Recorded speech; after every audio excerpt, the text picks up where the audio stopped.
Ya sabe a qué libro ir, ¿verdad? Y eso es bueno, tener estudio en serie, porque así ya sabemos que el domingo que vamos al culto, al templo, ya sabemos de qué va a tratar el pastor, no va a salir con una palabra nueva o alguna revelación nueva, sino continuamos. Y como la palabra es viva y eficaz, la palabra que Dios nos va a dar es para hoy. Y abra su Biblia en Malaquías, es el último escrito, el último profeta del Antiguo Testamento. Mire qué importante, ¿no? Malaquías es el último escrito profético, el último profeta. Hemos estado vimos Ageo y Zacarías y ahora estamos en Malaquías. ¿Qué más podemos ver en el contexto de Malaquías? Han pasado 1000 años de Éxodo. Cuando ya está el pueblo de Éxodo, a Malaquías son 1000 años, hermano. ¿Se imagina?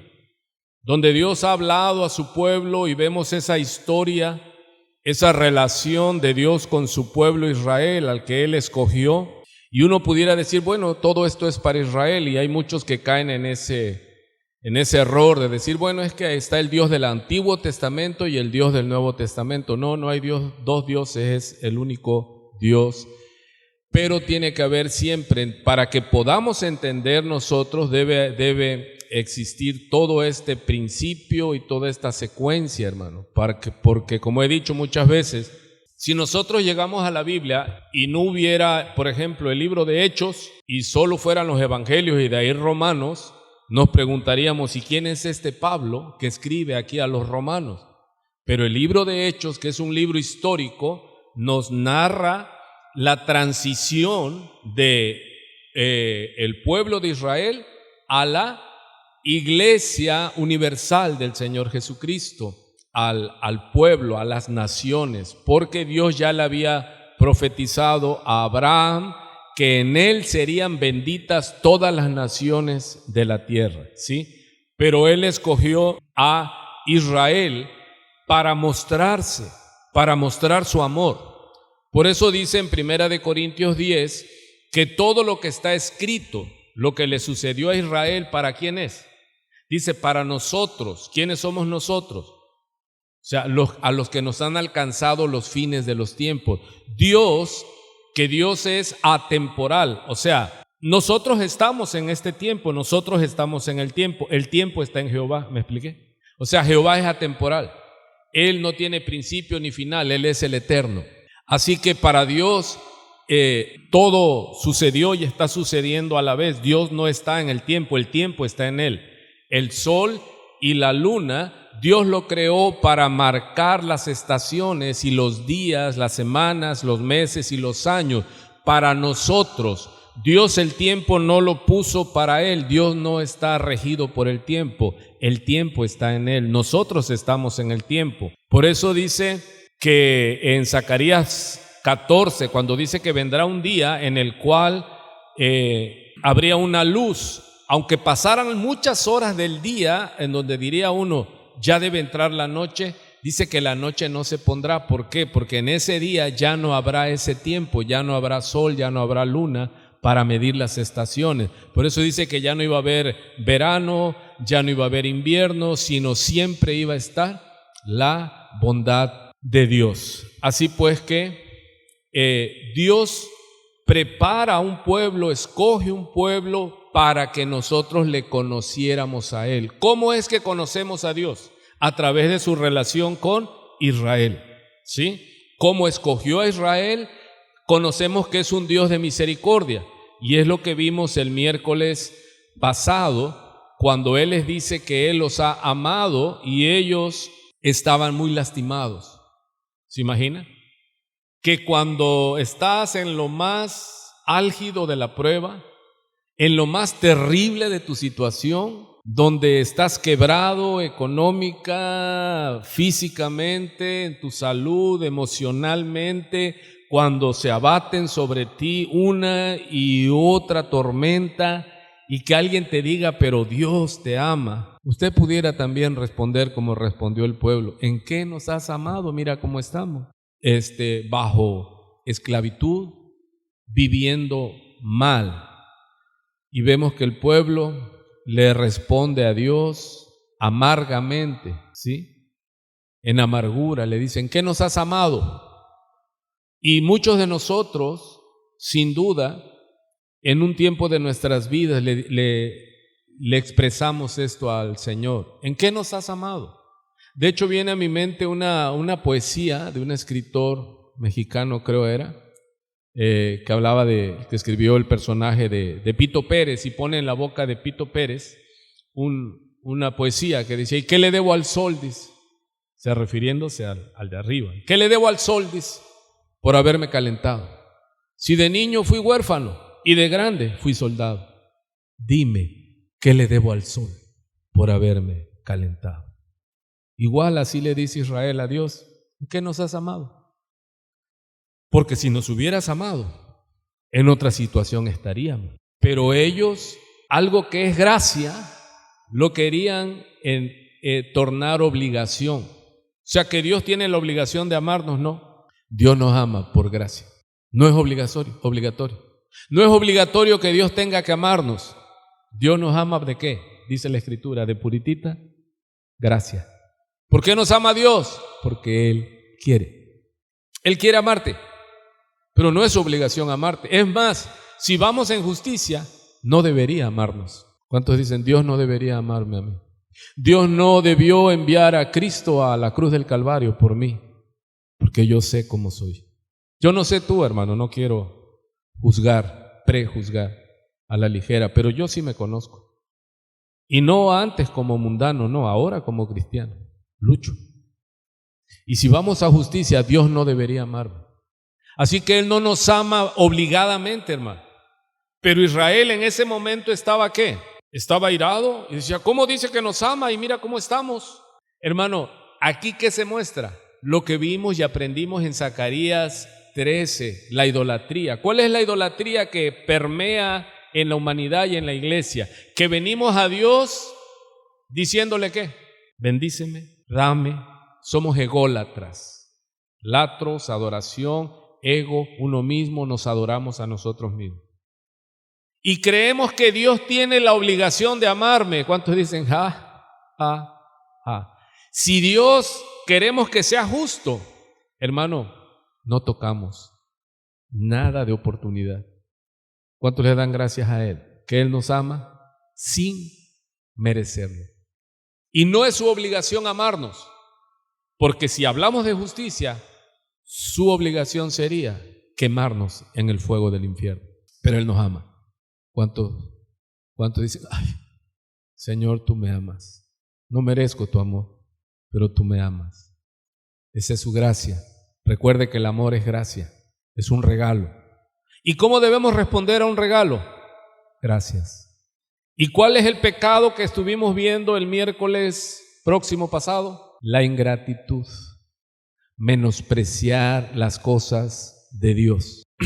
Ya había pasado 100 años de cuando se dedicó el templo, que habían reconstruido. Recuerde que vino Ageo de Babilonia con los cautivos, ex cautivos, y luego se levanta, contemporáneo con ellos, se levanta Zacarías, el profeta Zacarías, y exhortan, hermanos, a ese remanente a reedificar, a reconstruir y rededicar el templo a Jehová. Y todo volvió, la alegría, el avivamiento. Pero ¿qué pasa y qué condición vemos del pueblo de Israel? ¿Y qué debemos de aprender en esta lectura? Porque recuerde, y quiero recordárselo porque a veces yo lo doy por hecho y luego no se sabe bien, y por los que recién llegan, vaya conmigo a 1 Corintios capítulo 10, sígame allí y le voy a dar lectura. Pablo el apóstol le dice a la iglesia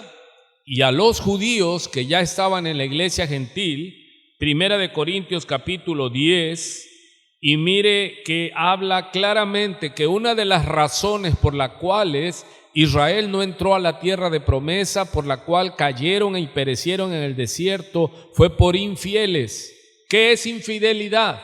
Que Dios es mi proveedor y yo le dé las gracias a mi intelecto, a mi capacidad, a mi inteligencia, que yo le dé las gracias a mi suerte, que yo le dé las gracias a María, a Pedro, a José, a Juan, cuando al que debo darle la honra y la gloria es al que es digno, a Jesús de Nazaret, porque por medio de él tenemos gracia para con Dios, el Padre.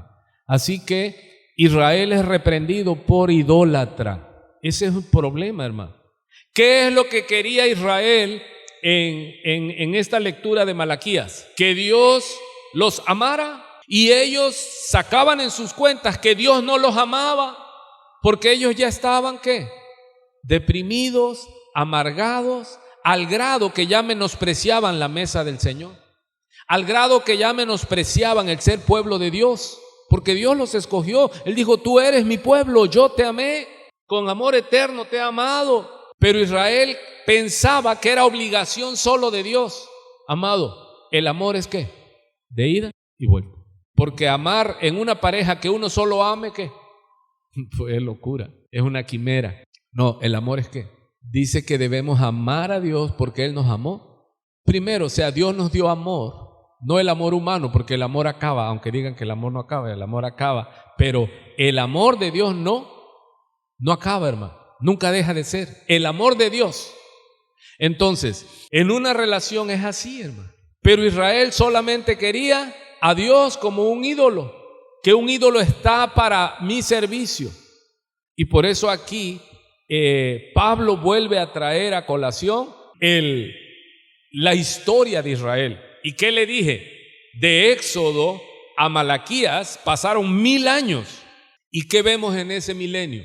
Que Dios envía en su amor profetas a advertirle a su pueblo que se arrepienta y se vuelvan de su mal camino y que lo adoren a Él. Dios es ególatra, no, pero hermano, Él todo lo hace bien. Y si estamos en su amor y si lo buscamos a Él primeramente y le damos a Él todo lo mejor, las bendiciones nos perseguirán y nos alcanzarán.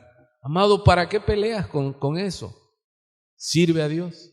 Mire pues lo que dice: porque no quiero, hermanos, que ignoréis. Eso es importante recalcarle a la iglesia, que nuestros padres, dice el apóstol Pablo, todos estuvieron bajo la nube y todos pasaron el mar. ¿A qué se refiere ese hecho? A que todos ellos en el desierto los seguía la nube, la Shekinah o la Shekinah de Jehová, que los cubría en el día del sol del desierto abrasador, y en la noche era columna de fuego. ¿Para qué? Porque en el desierto en la noche están las serpientes, los escorpiones y todos esos animales ponzoñosos, y para que ellos pudieran caminar, y en el frío del desierto ese calor los calentaba. O sea, Jehová iba con ellos, adelante, detrás y encima de ellos. Dice el salmista: tal revelación es demasiado grande, demasiado alta, demasiado maravillosa. Dice: alta es, no la puedo comprender. ¿Qué cosa? Que Dios nos ame como nos ama. Yo os he amado, le dice Dios a Israel. Y ellos, como estaban en esa condición, ya amargados, quebrados por su rebelión, porque ellos habían cosechado su rebelión, su negligencia, su egolatría, de solo medir a Dios por cómo me va. Me va bien, gloria a Dios; me va mal, voy a poner a Dios de cabeza para que me vaya bien. Todos estuvieron bajo la nube y todos pasaron el mar. ¿A qué se refiere? ¿Al mar qué? Se abrió el mar, porque Faraón, después de que los deja ir, dice: no, ¿y ahora quién nos va a servir? Y se levanta con lo que tenía y salen tras el pueblo. Y el pueblo miró a los lados desierto, enfrente el mar rojo, atrás venía Faraón con su ejército. Y el pueblo le dice a Moisés: ¿y para qué nos sacaste? Dice: ahora nos vamos a morir aquí en el desierto. Y Moisés levanta sus ojos y clama a Dios, y Dios le dice: ¿Qué me ruegas a mí? Tú ordénale al pueblo que avance, porque si el pueblo no mete, los sacerdotes no meten el pie, el mar no se abre. Hermano, avance de frente, no le dé vuelta, vamos de frente. No subas a Jerusalén, porque allí te van a matar. Si allí es a donde voy, porque allí es donde voy a vencer. En la cruz voy a exhibir públicamente a los principados, a las potestades. Voy a triunfar sobre ellos en la cruz del Calvario. En la muerte tendrán victoria, aleluya. Porque la muerte, ese es el punto, ese es el poder de Satanás. Porque la paga del pecado es la muerte, pero fue sorbida en victoria. Él se levantó de la tumba, se levantó, a su nombre sea la gloria. Y Dios le dice a Moisés: avanza. Y ellos avanzaron. ¿Y qué pasó con la mar? Se abrió. y ellos pasaron en seco. Y Pablo le dice, y yo no quiero que ignoren eso, porque todos nuestros padres, todo nuestro pueblo, nuestros antecesores salieron de Egipto de esclavitud. Ellos fueron bautizados en ese mar, en esa nube. Dice, y todos en Moisés fueron bautizados en la nube y en el mar, y todos comieron el mismo alimento espiritual. Pero ¿qué dijeron después de pasado unos días? Cuando caía el pan de las panaderías del cielo. Porque dice, y podrá poner Jehová mesa en el desierto. ¿Habrá algo imposible para Dios? Dios le puso mesa en el desierto, hermano. Pidieron pan, les dio pan. Pidieron carne, les dio carne. Dice que comieron tanta carne hasta que por las narices les salía. Haz de cuenta, 24, 31 de diciembre, día 1, día 2, día 3, día 4, día 6. Y el día 6, rosca de reyes con chocolate. Para que ya dice uno, ya suéltenme, ya déjenme vivir. Solo para comer y comer y comer y comer. Hermano, porque ellos pidieron. Ellos retaron, dice ellos provocaron a Dios. Dijeron, ¿podrá Dios darnos de comer? Hermano, Él es Dios. ¿Cuántos lo creen? Porque el que cree todo es posible. Habrá algo imposible para Dios. Pero es que ¿cómo va a ser eso? Mi misma María, cuando el ángel le dice, he aquí el Espíritu Santo vendrá sobre ti y te cubrirá y quedarás embarazada del Salvador. Y ella decía, pero ¿cómo será eso si no conozco varón? O sea, ella no sabía, y era una buena mujer obediente, honesta. Y le dice el ángel, ¿habrá algo imposible para Dios? Amado, para Dios no hay imposible, es por fe. La fe es lo que mueve a Dios. Créale a Dios, créale a Dios, créale a Dios. Por salvación de sus hijos, de sus nietos, de su esposo, de su esposa. Créale a Dios que saldremos de esto. Yo lo creo, hermano, que todavía saltaremos y cantaremos y nos regocijaremos y todavía sacaremos pandero y celebraremos, hermano, porque Él nos ama y es con amor eterno que Él nos ha amado. A su nombre sea la gloria. Porque no para siempre estará caído el justo, no para siempre. Yo creo que tenemos un Dios de misericordia, un Dios de poder, un Dios de amor, un Dios que puede y un Dios que quiere hacerlo. A su nombre sea la gloria, aleluya. Y todos comieron el mismo alimento espiritual y todos bebieron la misma bebida espiritual, porque bebían de la roca espiritual que los seguía, y la roca era Cristo. A su nombre. Cristo es la peña de Oreb que está brotando, agua de vida suficiente para mí. Cristo es la peña de Oreb que está brotando, agua de vida suficiente para ti. Ven a tomarla, que es más dulce que la miel. Refresca el alma, refresca todo tu ser. Cristo es la peña de Oreb que está brotando, agua de vida suficiente para ti. Ven a Él. Aleluya. Cristo es la roca, la peña. Él es la peña en el desierto, hermano, y Él nos sigue dando de beber agua de vida, agua abundante. Si alguno tiene sed, venga a mí y beba, dice, y yo le daré. Cristo es el que nos da y sigue dando de beber a su pueblo. En esta travesía, hermano, en este desierto, por este valle de sombra, de muerte, de pandemia, de tristeza, de ruinas, Él es nuestro sustento. Él es el que nos sigue, ¿qué? Sustentando. Él es mi fuerza, Él es mi roca, Él es mi fortaleza. A Él sea la gloria. Él es el que me sostiene. Me gusta, dice la Biblia, yo no lo entendía, dice, Él multiplica las fuerzas al que no tiene ninguna. Y dice uno en la lógica, ¿cómo? Las matemáticas multiplican a partir de ¿qué?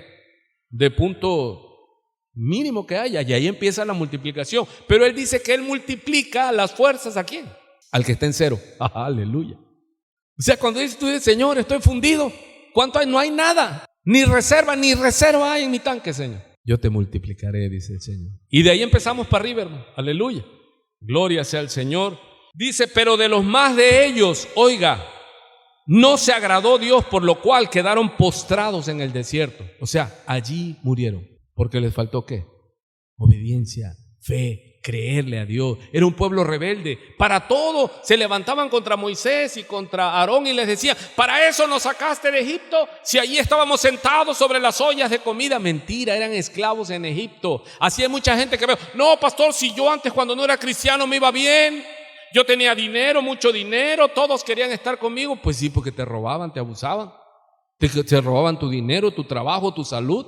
Mentira, no estábamos bien cuando éramos inconversos. Y el problema de estar ahí es que si moríamos íbamos a quedar postrados en el desierto, pero no 1 año, 2 años, no, por los siglos de los siglos de los siglos de los siglos, hermano. Pero ahora en Él tenemos libertad, ahora en Él tenemos vida y vida en abundancia. He aquí, yo soy el buen pastor y he venido a dar vida para que la tengan en abundancia. Mis ovejas oyen mi voz y Él nos llamó por nuestro nombre, somos su pueblo. Él te llamó por nombre, Él te llamó por nombre. Había Juanes, había Pedro, había Jaimes, había de todos alrededor tuyo, y Él puso y Él llamó por tu nombre, te escogió en medio de varios y te dijo: ven, yo te he llamado por tu nombre. ¿Y qué hiciste? Mi carne lloró, pero lo seguí. Y han pasado los días, y han pasado los meses, los años, ¿y cuántos dicen? Y lo sigo, y voy siguiéndolo, y lo seguiré. Amén. Mas estas cosas sucedieron, estoy en 1 Corintios 10, versículo 6, mas estas cosas sucedieron, ¿qué? Como ejemplos para nosotros. Amado, ¿para qué está escrito toda esta historia, estas historias en la Biblia? ¿Qué es lo que estamos viendo? Estamos en un contexto histórico de Malaquías. 1000 años pasaron de Éxodo, sin contar Génesis. Yo estoy hablando ya de Israel como pueblo, hablando de profetas. Pasan 1000 años y Dios todavía les envía un último profeta antes de callar 400 años. Dios les envía el último profeta, que es Malaquías, y luego ahí en tu Biblia, entre el Antiguo y Nuevo Testamento, hay una hoja en blanco que siempre dejan los editores. Y esa hoja en blanco, ¿qué tipifica? 400 años de silencio, hasta que llegó ¿quién? Juan el Bautista, en el espíritu de Elías, el profeta de fuego. Aleluya. Y entonces Dios volvió a hablar, volvió a tronar. Voz de Jehová que quebranta las peñas. Volvió a hablar el Señor. ¿Para qué habló? 1000 años le habló a Israel y por ende a nosotros. Luego calla 400 años esperando ¿qué?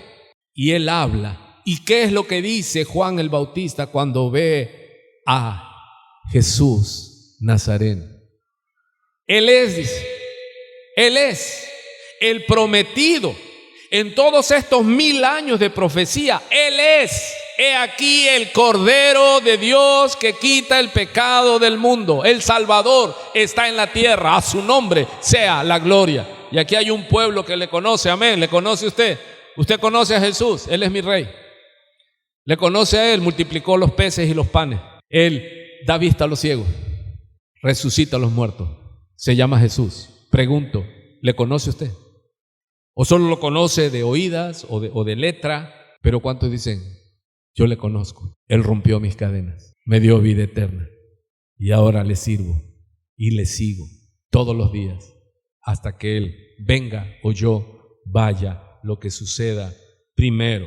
Mas estas cosas sucedieron como ejemplos para nosotros, para que no codiciemos cosas malas como ellos codiciaron, ni seáis idólatras. ¿Cuál es la característica de Israel? Infidelidad.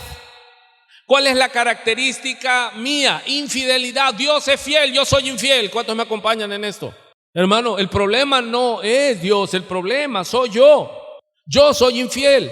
¿Y qué es lo que pasa? Que cosecho lo que he sembrado, porque Dios es fiel, Dios es justo, Dios no puede ser burlado. Él dice: todo lo que el hombre siembre, eso va a cosechar. Hermano, es justicia, y Él le va a dar a cada uno conforme lo que ha hecho. Dios es justo. ¿Es amor? Sí, aleluya, pero es justo. Él es un juez Él es el juez del universo. Pero ¿cómo le vería usted a un juez que deja ir? No nos quejamos con los gobiernos cuando el ladrón no es castigado. O sea, nos quejamos es que no hay justicia. Hermano, pero Dios es justo y a nadie se le escapa. Aleluya. Nadie escapa de Él.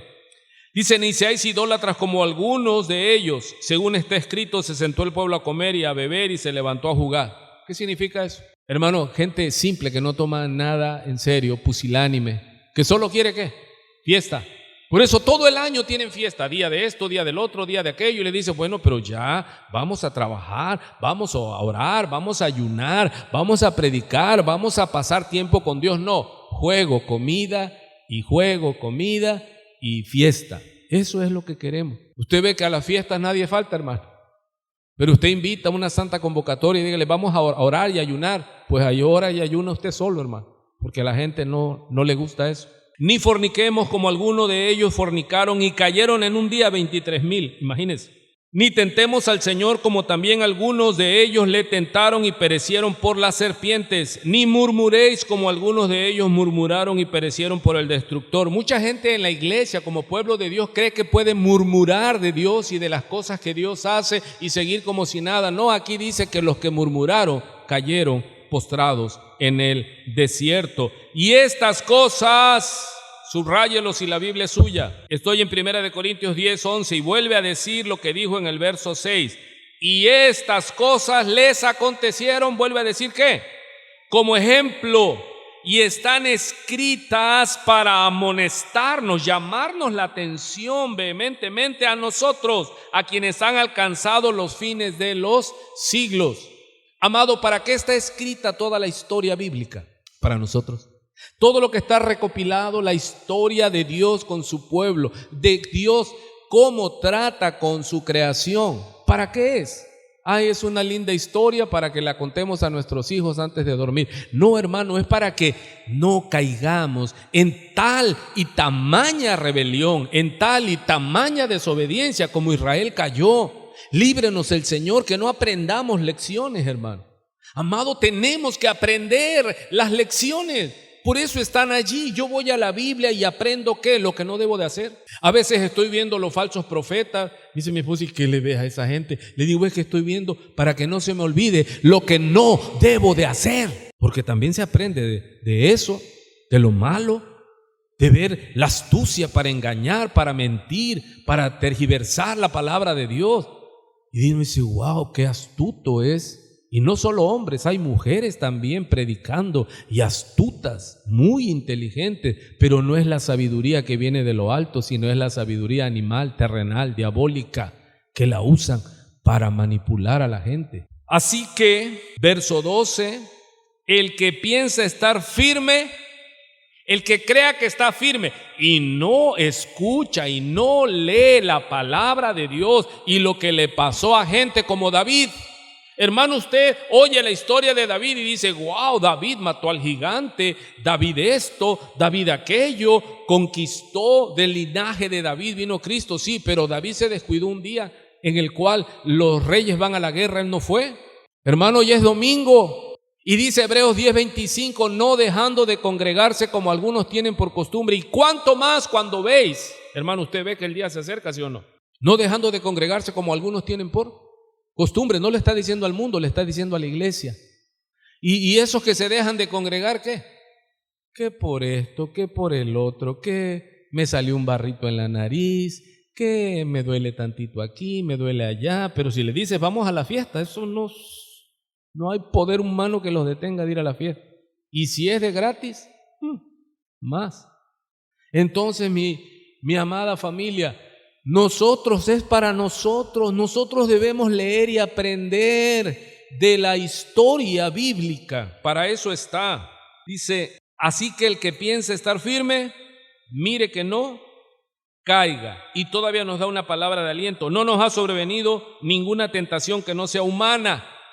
Hermano, todas las tentaciones que tenemos, que vemos que sucumbimos muchos de nosotros. Mire, esa tentación no es más allá de lo que Dios nos guarda. Son tentaciones de nuestra naturaleza.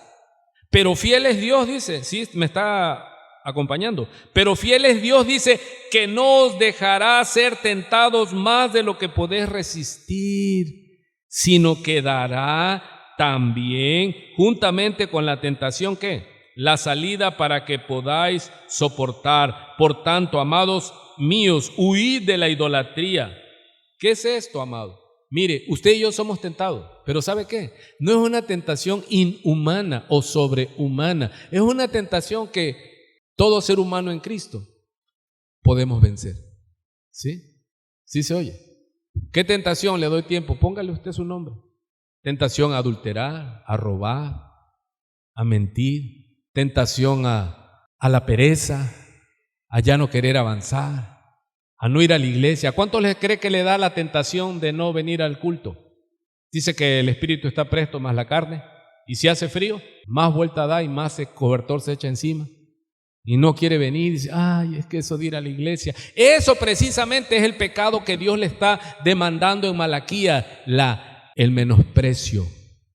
Amado, ¿cómo deberían de estar las iglesias donde hay santa convocatoria? Debería estar abarrotado, pero es que el COVID, pero es que esto, pero es que el otro. Mire, al rato sin COVID, la iglesia va a seguir igual. Acuérdense lo que le dice este viejo. Porque todos buscamos, ¿qué? Pretextos. Ok, vamos pues a Malaquías. Le dije que de Éxodo a Malaquías, ¿qué tiempo pasó? 1000 años. Llega Malaquías, después de 1000 años de profecía, él cierra la profecía. ¿Y cuál es el propósito de los profetas? Es mostrar el amor de Dios. Porque Dios dice que no hará nada el Señor sin antes avisar a sus siervos los profetas. Y vemos que por 1000 años Dios les envió profetas. ¿Y qué hicieron con los profetas? ¿Qué le hicieron a Zacarías? Lo mataron, el mismo pueblo. ¿Y qué es lo que dijo Jesús cuando Él llega en el Nuevo Testamento? Jerusalén, Jerusalén, que matas a los que te son enviados y apedreas a tus profetas. Hermano, y Jerusalén y la iglesia lo sigue haciendo, sigue matando a los que le son enviados, sigue matando, hiriendo a los pastores. Dice, y heriré al pastor y las ovejas serán dispersadas. Ok, vamos entonces a Malaquías, parte número 2. El título que estamos manejando en Malaquías es Jehová contra Israel. Malaquías capítulo 2. ¿Por qué Jehová contra Israel? Porque dice Malaquías 1:1, profecía de la palabra de Jehová contra Israel. O sea, es Jehová contra Israel por medio de Malaquías. ¿Qué significa el nombre de Malaquías? Mi mensajero. Vemos algo aquí en el contexto de Ageo, conocemos su trasfondo, ¿sí? De Zacarías conocimos su trasfondo, su edad incluso. Pero de Malaquías, hermanos, es un misterio. Le buscamos por todos lados, no hay nada, no hay ningún indicio, no nos dice su edad, quién era, cómo era, porque y al final el mensajero no es lo importante. Por eso cuando predicamos no nos presentamos y yo soy el pastor fulano de tal y esto y el otro. No nos interesa quién es, ¿sí? Y aquí vemos que el mensajero es Malaquías, pero no nos dice nada de él. El último profeta, hermano, sacerdote, hace labor sacerdotal, profética, porque conocía el oficio. Él estaba confrontando a Israel y empiezan a entrar en una contienda como judicial, como jurídica, porque él les da una acusación y ellos responden. Y en muchas de ellas, él les dice, y ustedes respondieron, Israel, ¿en qué me has amado? Dijiste. Y dice uno, pero igual y ellos no respondieron, pero ¿cuántos saben que Dios, antes de que nosotros les digamos, Él ya sabe? ¿Sí? ¿Cuál era la queja de Israel? De que estaban mal, pero por su misma apatía.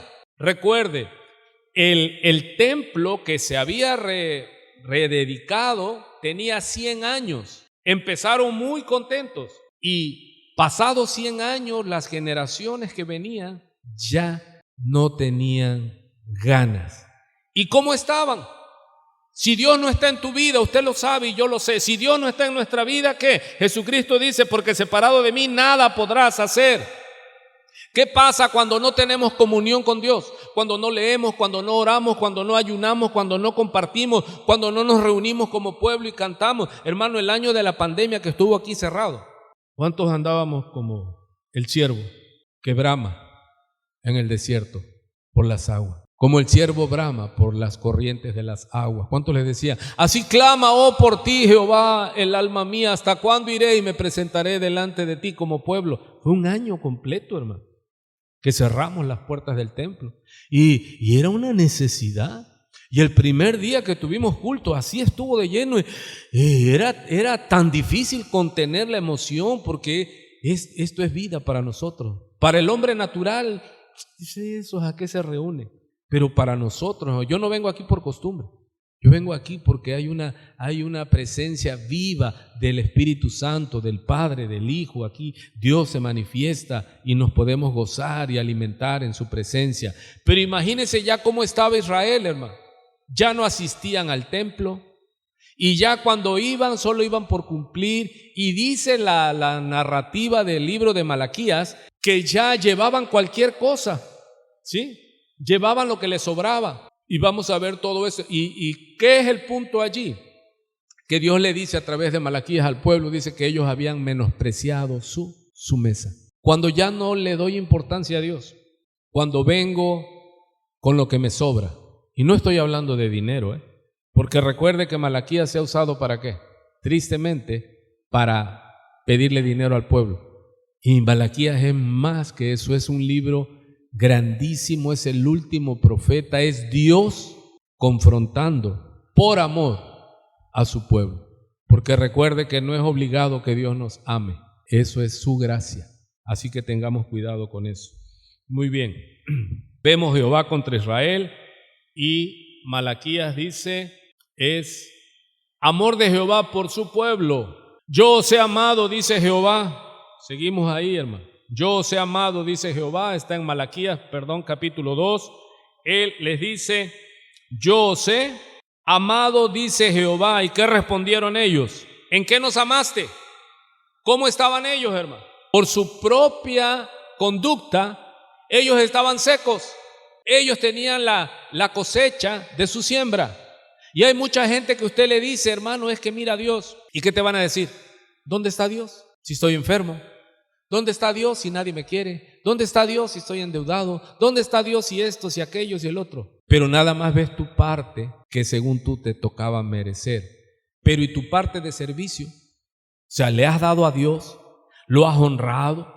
¿Lo has puesto en primer lugar? Porque el Señor dice o el Señor miente. ¿Qué es lo que dice el Señor en el Sermón de la Montaña? Mas buscad primeramente el reino de Dios y su justicia. ¿Y qué dice de todo lo demás? Toda la añadidura, todo lo demás será añadido. Dice que si obedecemos, desde Deuteronomio 28, dice que si obedecemos a Dios, estas bendiciones nos perseguirán. Hermano, que te persiga la bendición.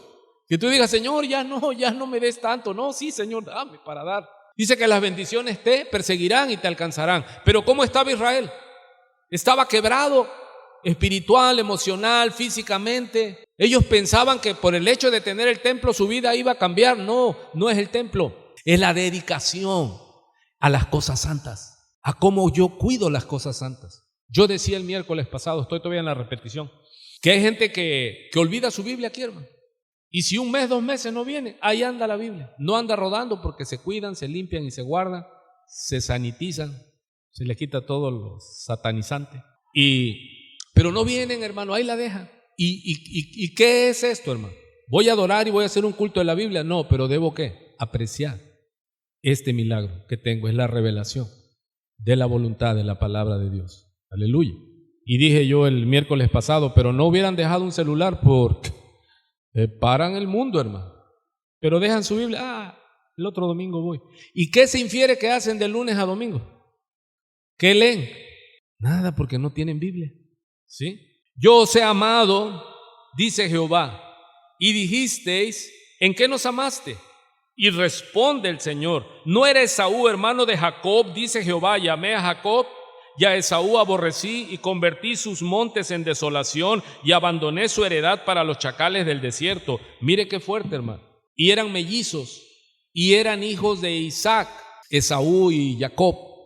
Pero dice Dios diciéndoles, ustedes vienen del linaje de Jacob, que es Israel, pero los que son del linaje de Esaú, dice, yo los rechacé, yo los desprecié. Y vamos a ver por qué. Porque muchas veces damos por hecho que conocemos, que la gente conoce, por ejemplo, está leyendo y dice uno, bueno, conocen la historia de Esaú y Jacob, pero vamos a ir a ello porque esa es la labor de enseñar. Antes vamos a ver en Romanos 10 cuando 9:10, perdón, Romanos 9:10, aquí lo tengo en la pantalla, cuando Pablo está enseñando acerca de la elección de Dios. Hermano, Dios elige, Dios escoge, dice el Salmo 65:4, bienaventurado el que tú escogieres. Amado, ¿cómo está eso? Dios te escogió. Amén. Dios te escogió, Dios te llamó por tu nombre. Estaba Abel y Caín, y Dios escogió ¿a quién? Abel. Estaba David y Saúl, y Dios escogió ¿a quién? ¿Y por qué Dios hace diferencias? ¿Por qué Dios es así y no le da oportunidad al otro? No, eso no quiere decir. Lo que vamos a ver aquí es que Dios es eterno y Él conoce el principio y el fin. Recuerde que nosotros estamos en el tiempo está en Dios. O sea, Dios no está, es amor, es atemporal. Dios no depende del tiempo. Él puede ver el principio y el final. Él puede saber lo que pasa aquí, lo que pasa allá, porque Dios no está sujeto al tiempo. Nosotros tenemos que esperar para ver la consumación de las promesas de Dios. Pero para Dios ya está ¿qué? Ya hecho. Él ya venció, dice. Ya está. Pero nosotros tenemos que esperar para ver ¿qué? La victoria del Señor sobre la muerte. Él ya venció y nosotros con Él. ¿Y cuándo lo vamos a ver? Cuando nosotros resucitemos con Él. Pero para Dios ¿qué? Y eso es historia. Ya está hecho. Porque Él no está en el tiempo está en Él. Él creó sol y luna para nosotros, para regir el cronos a la humanidad, pero no para regirlo a Él. Él es antes de la creación. Él es el eterno. ¿Cuántos entienden eso? Y es lo que está contándoles Pablo a la iglesia y le escribe a los Romanos capítulo 9, verso 10. Y no solo esto, dice, sino también cuando Rebeca concibió de uno, de Isaac, nuestro padre, les dice, pues no habían aún nacido, ni habían hecho aún ni bien ni mal, para que el propósito de Dios, conforme a la elección, ¿conforme a qué? A la elección. Hermano, ¿Dios qué? Elige, permaneciese. Y Él elige no por las obras, sino por el que llama. ¿Qué está diciendo? Que Dios nos escogió y nos amó de puritita gracia. Dios no tiene la obligación de amarnos, Él decidió amarnos. Así que yo no le puedo exigir a Dios que me ame. Yo recibo su amor. Yo me siento ¿qué? Inmerecedor de su amor. ¿Cuántos se sienten inmerecedores de que Dios les haya amado? Y repite lo que estamos viendo en Malaquías. Aquí Pablo trae a colación lo que Malaquías dijo en el Antiguo Testamento. Se le dijo, el mayor servirá al menor, como está escrito, a Jacob amé, mas a Esaú rechacé o aborrecí. Y muchos pueden decir, ¿y por qué? Como vimos el miércoles, ¿por qué Dios hizo esto antes que ellos hubieran hecho lo bueno o lo malo? Y Pablo responde en esta misma dinámica, retóricamente. ¿Qué pues diremos? ¿Que hay injusticia en Dios? Y dice Pablo que en ninguna manera. Pues a Moisés dice, tendré misericordia del que yo tenga misericordia, y me compadeceré del que yo me compadezca. Así que no depende del que quiere ni del que corre, sino de Dios que tiene misericordia. Ok, entonces Dios le está mostrando a Israel que Él los ama. ¿Cómo? Dice que ellos son descendientes de Israel, de Jacobo, que Dios le cambió el nombre y le puso Israel cuando Jacobo contiende con Dios. Y le dice, no te soltaré si no me bendices. Mira cómo era Jacob. Ahora, vamos a ir viendo un poquito de esa historia, porque luego yo doy por hecho que todos saben la historia de Esaú y Jacob, y por amor a los que no la saben y que vienen llegando, vamos a ir a donde aparece la historia. Si la busca en su Biblia, y si no, aquí lo puse, son letras pequeñas, pero yo le voy a explicar. En Génesis 25:19 nos narra los descendientes de Isaac, hijo de Abraham. Dice, Abraham engendró a Isaac, y era Isaac de 40 años cuando tomó por mujer a Rebeca, hija de Betuel, arameo de Padán Aram, hermana de Labán arameo. Dice así, y oró Isaac a Jehová por su mujer que era estéril. Mire la oración, y oró Isaac a Jehová por su mujer que era estéril. Y lo aceptó Jehová, y concibió Rebeca su mujer. Y los hijos luchaban dentro de ella, y dijo, si es así, ¿para qué vivo yo? Y fue a consultar a Jehová, y le respondió Jehová, 2 naciones hay en tu seno, y 2 pueblos serán divididos desde tus entrañas. un pueblo será más fuerte que el otro pueblo, y le dice, y el mayor servirá al menor. ¿Qué está pasando aquí en Rebeca? Que hay gemelos, que hay mellizos en su vientre. Pero ¿qué estaba sucediendo? Que ellos estaban peleando. ¿Por qué peleaban? Ambos dos. Por salir primero. Porque el que salía primero era el que recibía el doble de la bendición que le tocara a su hermano. O sea, todo primogénito recibía ¿qué? El doble. ¿Sí? Así que muchos van a llegar a su casa y van a decir, oye papá, fíjate que pues yo soy el primogénito y sí, pero también al primogénito le tocaba también todo, hermano. En Egipto, ¿quiénes murieron? Los primogénitos. Siempre sobre el primogénito en una casa le va difícil, hermano, al primero, ¿sí o no? Y ya de allí como que ya se las deja más suave a los que le continúan. Pero vemos, ¿cuál era el motivo por el cual peleaba Esaú y Jacob? Ellos querían la bendición. ¿Querían a Dios? Querían la bendición. Hola, ¿cuántos son así? ¿Cuántos conocen gente que quieren la bendición pero no la obligación? Les dice, repito, a mí ya no me invitan a los grupos de cuarto y quinto paso, a los grupos de alcohólicos anónimos, porque yo llego y les digo, tengo dos noticias, una buena y una mala. ¿Cuál quieren? La buena y luego la mala. Ok, voy y les digo, la buena es que ya no van a ir al infierno por borrachos. Vale. Y la mala es que ahora van a ir por adúlteros, por mentirosos, cochinos y trompudos. Porque ellos quieren la bendición, pero no quieren la obligación. No quieren dejar al amante. Sí, porque nada más taparon la botella, pero siguen con amantes, siguen fumando, siguen robando, siguen mintiendo, siguen haciendo maldad para enriquecerse. Y eso no es así. Así que Jacob y Esaú querían salir primero, ¿pero por qué? Por la bendición. ¿Pero qué dice que estaban peleando? Jacob y Esaú solamente no, eran dos naciones dentro del vientre de la mamá. O sea que Dios iba a bendecir a uno y de ese uno iba a ser una nación grande. Y los dos tuvieron su descendencia y su nación. La nación de Esaú es Edom, que es rojo, ¿sí? Pero a ellos heredaron la misma maldad, la misma codicia de su padre Esaú, la misma rebelión. Y es tan delicado y tan importante de señalar, hermano, tú heredaste de tu padre.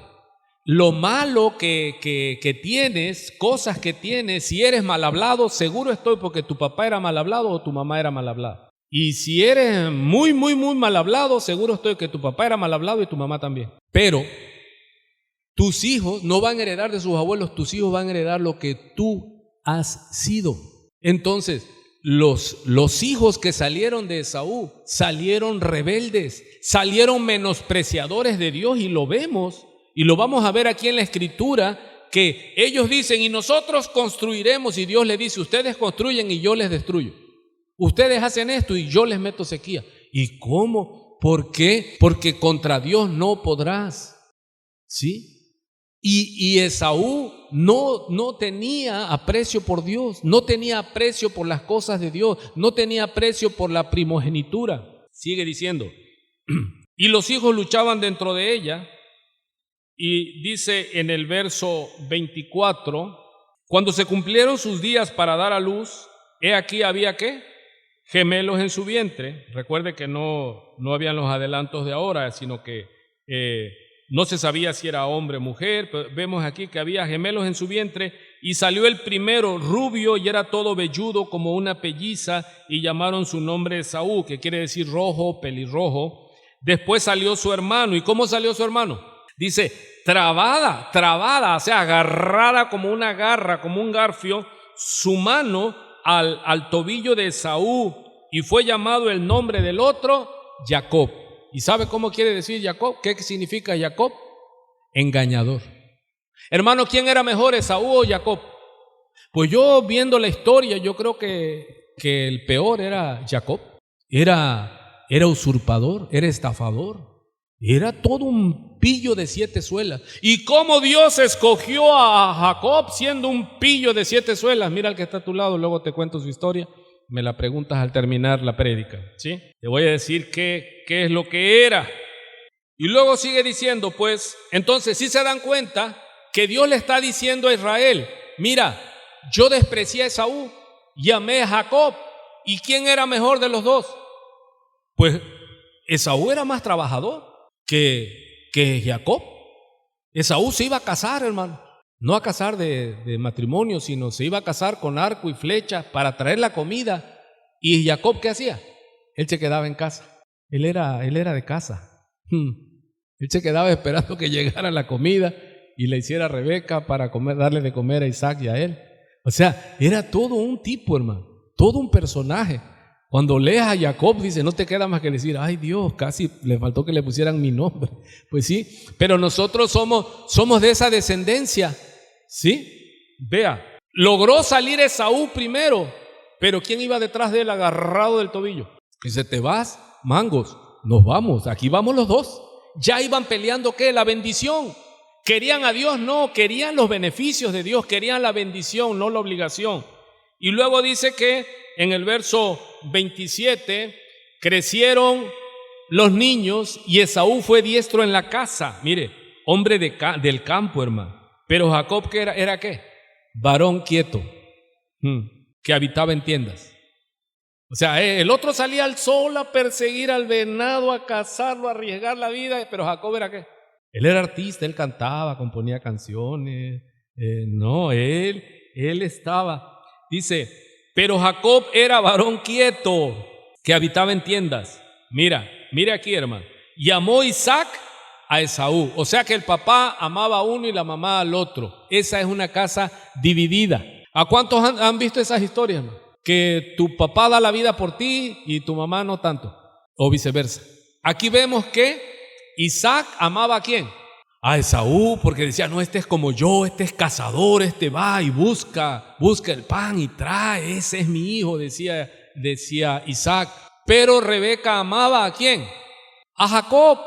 Le gustaba cómo era Jacob. Y usted cuando ve la historia esta, dice, wow, una casa dividida contra sí misma no prevalece. Ellos debían de estar unidos, pero recuerde que esta es una historia antes de Dios, antes de que Dios hiciera lo que tenía que hacer. Ellos estaban divididos y no hay peor cosa, hermano. Si usted es papá, yo le ruego, le suplico que no haga diferencia entre sus hijos. No haga diferencia entre sus hijos. No le muestre más amor a uno que al otro. No haga, por favor, comentarios que digan, no, mira, tu hermano, deberías de ser como tu hermano, trabajador y esto. No, porque también le tienes que reconocer al otro. No todos van a ser cazadores, hermano. ¿Sí? Oye, si no, ¿dónde quedarían los artistas? ¿Dónde quedarían los que hacen otras cosas? No todos pueden ser ingenieros, tiene que haber médicos, tiene que haber enfermeras, tiene que haber gente que sirva y cada uno tiene su valor. Pero si tienes hijos que los tienes disímbolos, no le muestres más amor a uno que al otro porque vas a fomentar su rebelión. ¿Sí? Vas a decir, no, tú sí, el otro no. No, ámalo también si es tu hijo, acuérdate cómo era y quizás se parezca mucho a ti. Y amó, dice, Isaac a Esaú, ¿por qué? ¿Por qué lo amó el padre? Porque también era convenenciero, comía de su casa, mas Rebeca amaba a Jacob. Luego nos cuenta que Jacob guisó una comida, ¿sí? Y guisó Jacob un potaje y volvió Esaú del campo, ¿cómo dice? Cansado. Vino Esaú cansado y le dijo a Jacob, tengo hambre, le dice, te ruego que me des a comer de ese guiso rojo, ¿sí? Sé que eran unas lentejas, algo así, un guiso rojo. Dice, pues estoy muy cansado, por tanto fue llamado su nombre, ¿cómo? Edom. Por eso están los edomitas, que es un pueblo que se levantaron contra Dios, los edomitas, y se interpusieron contra Israel, y siendo hermanos, ellos se levantaron con un odio, porque no amaron a su hermano Edom, porque ese odio lo trajo Esaú contra. Si se hizo promesa a Esaú cuando le roba la bendición Jacob de no descansar, dice, pero morirá mi padre y entonces, dice, yo me las cobraré. Te ruego que me des a comer de ese guiso rojo, pues estoy muy cansado, por tanto fue llamado su nombre rojo, que es Edom. Y Jacobo respondió, mire a Jacobito. Yo digo, no, ese Jacobo, qué cosa, nada más le faltó ponerle mi apellido allí. Sí, yo nada más, yo aquí tengo que ponerle, pero yo sé muchas historias también. Y Jacobo respondió, mira, ¿qué le dijo? ¿Tienes hambre? Le dice a su hermano. Véndeme, le dice, en este día tu primogenitura. ¿Qué estaban peleando en el vientre de la madre? La primogenitura. ¿Y a poco ya había dicho Jacob, bueno, él salió primero, él es el primogénito? Sí, porque él salió primero, pero él iba ¿qué? Él iba agarrado atrás, o sea, él no se había dado por vencido. Entonces dijo Esaú, mira, he aquí yo me voy a morir, dice. ¿Para qué pues me servirá la primogenitura? ¿Qué es lo que hizo Esaú con su primogenitura? Con la bendición, porque es lo que tipifica. ¿Qué es lo que hizo Esaú con la bendición de Jehová? La menospreció. Él dijo lo que hemos leído muchas veces: comamos y bebamos, que de todos modos moriremos. Hermano, pero ¿y la vida eterna? No, aquí hay que comer y vivir porque la vida es aquí. No, hermano. Y es lo que dijo Esaú. No, hombre, si de todos modos voy a morir, ¿para qué me sirve a mí ser un bendecido de Jehová? ¿Para qué? Hermano, no tenía nada de Dios, no tenía nada de temor de Dios, y ya no era un niño, ya era un hombre. Así muchos, hermano, que dicen, es que ya los muertos nada saben, me dice una persona donde fui a comprar. Le digo, no, es que eso está hablando la experiencia Salomón, pero está hablando de este lado del sol. Y se refiere, le digo, porque se ve que era testigo de Jehová o algo de ese tipo. Porque yo fui a comprar un medicamento y le digo, no, pues sí, dice, pero hay que disfrutar, dice, porque ya el muerto nada sabe, lo que dice en Eclesiastés. Y yo le digo, el contexto ahí se está refiriendo a que aquí ya te mueres y tú ya no sabes lo que va a venir después, con tus hijos, con tus nietos, tú ya no sabes, pero no quiere decir, porque Salomón solo estaba hablando de este lado del sol, de este lado de la eternidad. Pero igual estaba Esaú diciendo, ¿para qué me sirve? Hermano, ¿para qué te sirve venir a la iglesia? ¿Para qué te sirve el perdón de Dios? ¿Para qué te sirve el saber que eres salvo? ¿Cuántos dicen? Pues es que yo sé que voy a morir y que ahí no se acaba. Yo, por ejemplo, dice que la vida del hombre son 70 años y en los más robustos 80. ¿Y después de eso qué? No, pues después de eso ya hay que descansar. No, la Biblia dice que viene lo bueno, hermano. Viene la eternidad, entonces sí importa, y a Esaú no le importó y él menospreció su bendición. Le dijo, he aquí yo me voy a morir. ¿Cuántos han oído eso? ¿Para qué? Si de todos modos nos vamos a morir, todos cristianos y no cristianos. De acuerdo estoy, todos nos vamos a morir, pero yo creo que hay vida después de la muerte. Y no es que vamos a andar vagando allí como un espíritu, no. Vamos a tener cuerpo, va a haber la resurrección, etcétera, etcétera. Así que dice, véndeme en este día, le dice, tu primogenitura.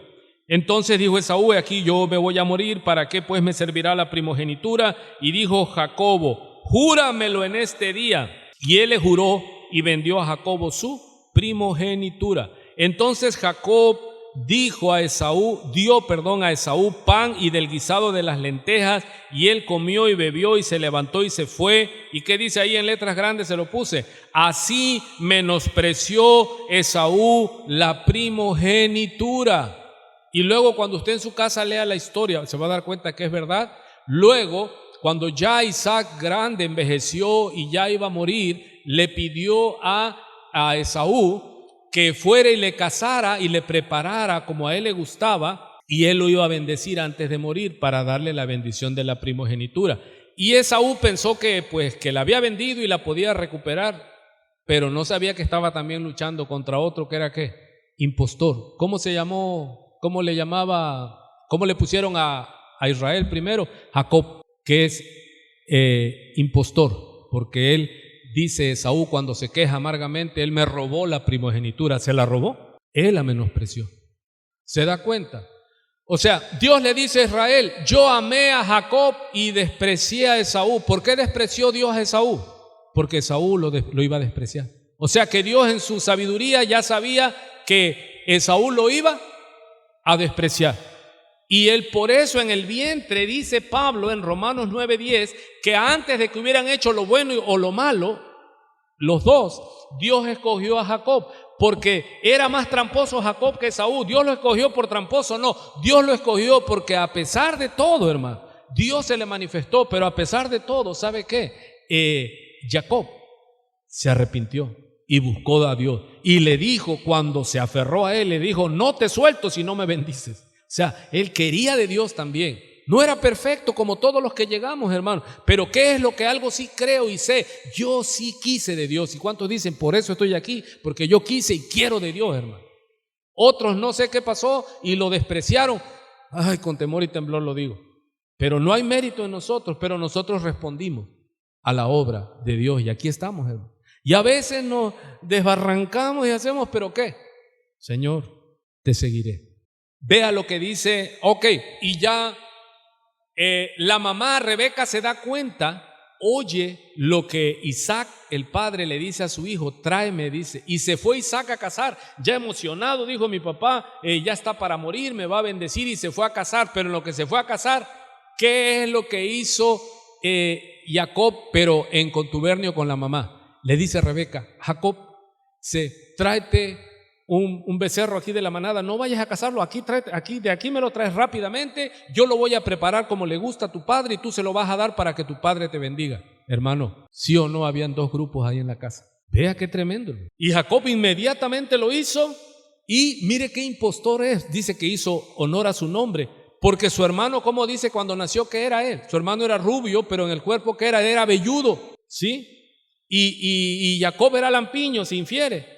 Pero el papá ya había perdido la vista. Entonces Jacob se pone el pelo de una cabra, de un ganado, y ya figuraba que tenía pelo y olor de Esaú. Y entonces ya llega rápido con el guiso que hizo Rebeca, y ya llega y se lo da, y Isaac lo come y le dice, ven, acércate ahora, hijo mío, y puso su mano sobre él y le dio toda la bendición a Jacob. Y ya se fue y todo. Y ya llega después Esaú, ya de buscar la casa, de prepararla, y le dice, padre, aquí está, ahora sí cómela y bendíceme. Y Isaac se da cuenta que su hermano se le había adelantado y le dice, hijo mío, ya no tengo bendición para ti. Pero ¿cómo? Ni una, nada tienes. No, dice, ya todo se lo di a tu hermano. Y encendió en cólera. Y usted, si tiene hoy tiempo, tómese su café y lea toda esa historia, como la mamá le dice, vete allá con mi hermano Labán y guárdate, porque no quiero en este día perder a mis dos hijos. Y es una historia tremenda, pero es de redención, es hermosísima, y de eso nace Israel, ¿sí? Dios bendijo en ellos a las naciones que salieron, pero una nación se hizo como Esaú, rebelde, enemiga de Israel, y por lo tanto, si es enemiga de Israel, ¿enemiga de quién es? El que es enemigo de la iglesia, aunque diga, no, yo sí quiero a Dios, pero la iglesia que se funda. No, papi, si usted no ama la iglesia de Cristo, usted no ama a Cristo. Y si usted se mete contra la iglesia de Cristo, usted se está metiendo contra Dios, porque estudiamos en Zacarías que el que se mete con su iglesia, dice, se mete con la niña de mis ojos. Así que no maldiga a los cristianos. Mire, si no quiere, mejor aléjese, pero no se meta con los hijos de Dios, porque Esaú y Edom, ese pueblo, se levantó contra Israel, y todavía decían, y nosotros nos levantaremos y haremos. Lo vamos a leer en Malaquías, y mire lo que Dios le dice, mas yo destruiré, dice, todo lo que ustedes hagan. Si eres enemigo de Dios, todo lo que hagas irá por tierra. Entonces, vea que también en Hebreos trae esto que sucedió, y dice así en Hebreos 12:15, mirad bien, no sea que alguno deje de alcanzar la gracia de Dios, que brotando alguna raíz de amargura os estorbe y por ella muchos sean contaminados. No sea que haya algún, ¿cómo le llama Esaú? Fornicario o profano como Esaú, que por una sola comida vendió su primogenitura, porque ya sabéis que aún después, deseando heredar la bendición, fue ¿qué? Desechado, y no hubo oportunidad para el arrepentimiento, aunque la procuró con lágrimas. ¿Cuál es el pecado que Dios le está mostrando a Israel en Malaquías? Su menosprecio. ¿Qué hicieron de Dios? Menospreciaron su mesa. Vamos a seguir leyendo. Dice Malaquías en el verso 4, mire cómo dice de los edomitas. Por eso era necesario ver el contexto. Cuando Dios le dice, a Esaú aborrecí y a Jacob amé. ¿Quién merecía de los dos? Si usted conoce la historia, ¿usted quién diría? Pues el que robó fue Jacob. ¿Y por qué Dios prefirió a Jacob si Esaú era más trabajador? Hermano, y es lo que leímos de Pablo, que dice que no es ni del que corre, ni del que quiere, porque no es por obra, sino es de Dios que tiene misericordia. ¿Qué sabía Dios? Que Saúl lo iba a rechazar, iba a menospreciar la bendición. ¿Y qué sabía Dios? Que Israel, Jacob, se le iba a rendir a él. Y dice pues Malaquías capítulo 1 versículo 4, permítame un momentito más. Cuando Edom dijere, ¿quiénes son los edomitas?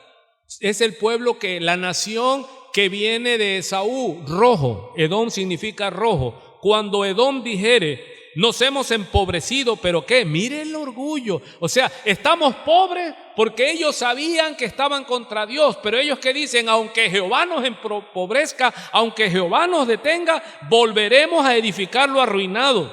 Pero así ha dicho Jehová de los ejércitos, ellos edificarán. ¿Y qué dice Dios? Y yo destruiré. Wow. Hermano, cuando eres enemigo de Dios, usted no avanza. Usted es soberbio, dice que Dios al soberbio lo mira de lejos. Dice que al soberbio Dios lo detiene, pero da gracia a los humildes. O sea, los edomitas heredaron el menosprecio de Dios de su padre. Por eso le dije que todo lo malo que nosotros teníamos como hijos, lo heredamos de nuestros padres. Y tenga cuidado de lo que usted le hereda a sus hijos, hermano. Usted no es decir, pues yo vivo mi vida y no hay problema. No. Usted y yo le heredamos cosas a nuestros hijos. Quieran o no, nuestros hijos nos ven, nuestra conducta, nuestro hablar. Si amamos, si no amamos, si somos honestos o deshonestos. ¿Quiénes son los que nos conocen? Nuestros hijos, hermano. Y es una gran responsabilidad, y con temor y temblor usted debe andar recto para que sus hijos puedan decir, mi viejo, mi vieja, no, yo esto, yo el otro, porque eso les marca su vida, hermano. ¿Sí se oye? Hermano, no, usted no viva como alguien que no tiene rienda. Usted tiene un compromiso grande, usted tiene herencia. Esaú, así como fue un menospreciador de Dios, así eso heredó a la nación. Pero Jacob, con todo lo bandido que era, y perdóname y permíteme esta expresión, Dios, hermano, sabía que se iba a volver a él y que de él iba a ser una gran nación. Y por eso sus promesas a Israel. Ahora, no confunda, todos los edomitas se van al infierno. No, porque entre ellos a todos Dios les da oportunidad de que se arrepientan. A todos los israelitas Dios les da de que todos van a entrar al cielo. No, hermano, sino a todos los que se arrepienten. A todos, no, a los que se arrepienten. Aleluya. Dice pues, mire cómo dice, y les llamarán territorio de impiedad y pueblo contra el cual Jehová está indignado para siempre. Y vuestros ojos, le dice a los israelitas que le dijeron, ¿en qué nos has amado? Dice, y ustedes lo verán y diréis, sea Jehová engrandecido más allá de los límites de Israel. Y permíteme otra última parábola y nos vamos. Parábola de la gran cena. ¿Qué es lo que quiero que usted se lleve claro esta mañana? No menosprecie a Jehová. No menosprecie la bendición de que Él sea nuestro Padre, nuestro Dios. Valore lo que Dios le ha dado, hermano. No lo tenga en menos. Santa convocatoria miércoles y domingo, pero de allí, lunes, martes, jueves, viernes y sábado, usted tiene que presentarse con lo mejor delante de Dios. Aleluya. Debe ser el primero, hermano. Debe usted servirlo con temor y temblor. Dios tiene que ser nuestro primero. Todo lo que esté antes de Dios es idolatría. Jesús narra esta parábola, la parábola de la gran cena. Les dice, oyendo esto, uno de los que estaban sentados con él a la mesa le dijo, bienaventurado el que coma pan en el reino de Dios. Entonces Jesús le dijo, un hombre hizo una gran cena y convidó a muchos. Y a la hora de la cena envió a su siervo a decir a los convidados, mire, a recordarles, venid que ya todo está preparado. ¿Y qué dice en el verso 18? ¿Y algunos? Y a todos los que él había invitado, a una comenzaron a excusarse. El primero dijo, he comprado una hacienda y necesito ir a verla, te ruego que me excuses. Pretexto. Otro dijo, he comprado 5 yuntas de bueyes y voy a probarlos, te ruego que me excuses. Y otro dijo, acabo de casarme y por tanto no puedo ir. Hermano, no importa que te acabes de casar. ¿Quién sigue siendo el número 1? Dios. Yo veo a los muchachos que se casaron y se casaron sábado, si la memoria no mal me recuerdo, y el domingo, en lugar dice de luna de miel o algo así, ya estaban aquí ministrando. ¿Por qué? Porque primero es ¿qué? Primero es Dios, primero es Dios. No, pastor, es que no fui a la iglesia porque esto, porque el otro. Y yo no les digo nada, yo nada más lo pienso, digo yo, excusas. ¿Quién los invitó a la gran fiesta, al gran banquete? Es Dios invitándonos a su fiesta, a su banquete que quiere celebrar con sus hijos. Pero ellos menospreciaron la mesa del Señor y es lo que les va a reclamar para el miércoles, lo vamos a ver. Les reclama Dios a los sacerdotes que menospreciaron su mesa. Y esta gente que Él invitó, con cualquier pretexto le dijeron que no puedo ir. ¿Y qué es eso? Menosprecio. Es despreciar las cosas de Dios. Hermano, cuando Dios lo invite, no se demore. Si usted está por allí sentado y llega el Espíritu Santo y le dice, ven, te quiero mostrar una palabra, abre tu Biblia, vamos a leer la palabra, quiero que ore. Y usted dice, no, es que va a jugar ahorita el chivo contra el gallo, y etcétera, etcétera. Y usted pone a ese chivo y gallo primero, usted está despreciando la mesa de Jehová. Hermano, ni sea idólatra, ni por su casa, primero es la relación con Dios. Sigue diciendo, acabo de casarme y por tanto no puedo ir. Vuelto el siervo, hizo saber estas cosas a su señor. Entonces, enojado el padre de familia, dijo a su siervo, ve pronto por las plazas y las calles de la ciudad y trae acá a los pobres, mira, a los mancos, los cojos y los ciegos. Y regresa el siervo y le dijo, Señor, se ha hecho como mandaste y aún hay lugar. Dijo el Señor al siervo, ve por los caminos y por los vallados y fuérzalos a entrar para que se llene mi casa. Pero, porque os digo, que ninguno de aquellos hombres que fueron convidados gustará mi cena. Hermanos, si usted desprecia a Dios, complete lo que sigue. También Dios te despreciará. Que lo tengas en poco, que digas, no me importa. ¿Para qué quiero la bendición de Jehová si de todos modos me voy a morir? Se me acabó el tiempo. Oramos y nos vamos. Ponemos en nuestros pies. Así que, hermanos, os ruego por las misericordias de Dios que presentéis vuestros cuerpos en sacrificio vivo, santo, agradable a Dios, que es nuestro culto racional, pensante, lógico.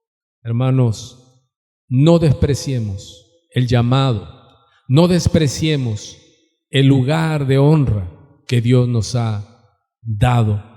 Dios nos amó con amor eterno, es un continuo presente. Él nos amó en la eternidad pasada y en la eternidad presente y futura, hermano.